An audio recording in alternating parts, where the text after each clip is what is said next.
জাতীয় ডেঙ্গু দিবস উপলক্ষে ফালাকাটা ব্লক স্বাস্থ্য দপ্তরের উদ্যোগে শনিবার ব্লক জুড়ে সচেতনতা কর্মসূচি পালন করা হয়।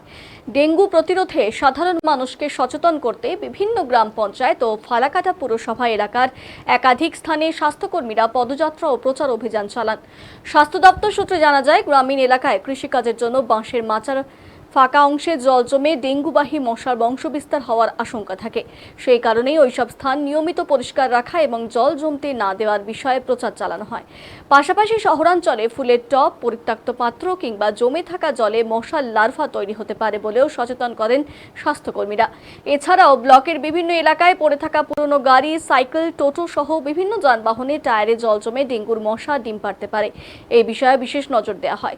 স্বাস্থ্যকর্মীরা এই ধরনের পরিত্যক্ত সামগ্রী অপসারণের উদ্যোগ নেওয়ার পাশাপাশি বাসিন্দাদের সতর্ক করেন।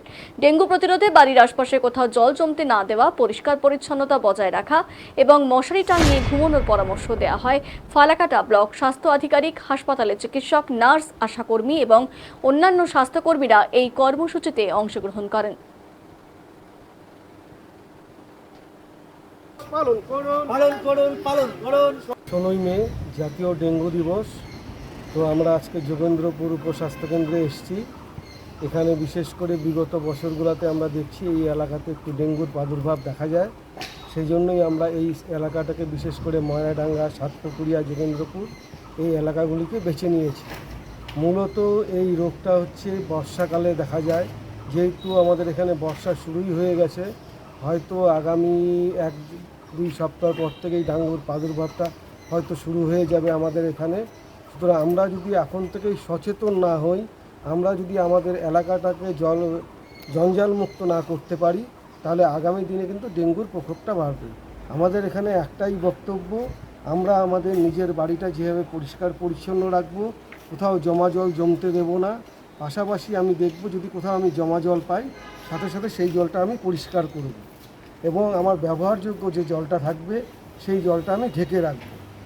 আর এই এলাকার লোকের কাছে আমাদের আবেদন থাকবে, অনেক টোটো এই এলাকায় চলে, টোটো টায়ারগুলা বাড়ির ভেতরে কোনো একটা নির্দিষ্ট জায়গায় তারা রাখুক, যেন বাইরে টোটো টায়ার টিউব না থাকে।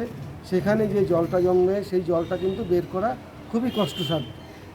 আর বাড়ির প্রত্যেককেই বলবো যেন অবশ্যই মশারি ব্যবহার করে।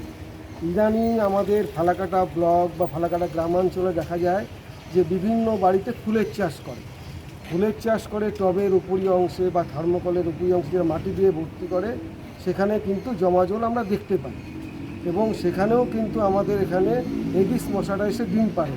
সুতরাং একটা নির্দিষ্ট দিনে এই জলটা আমি পরিষ্কার করব। আর আরেকটা আবেদন রাখবো এলাকার কাছে, কারো যদি জ্বর হয়, আপনারা সবার আগে আশা দিদির সাথে যোগাযোগ করুন।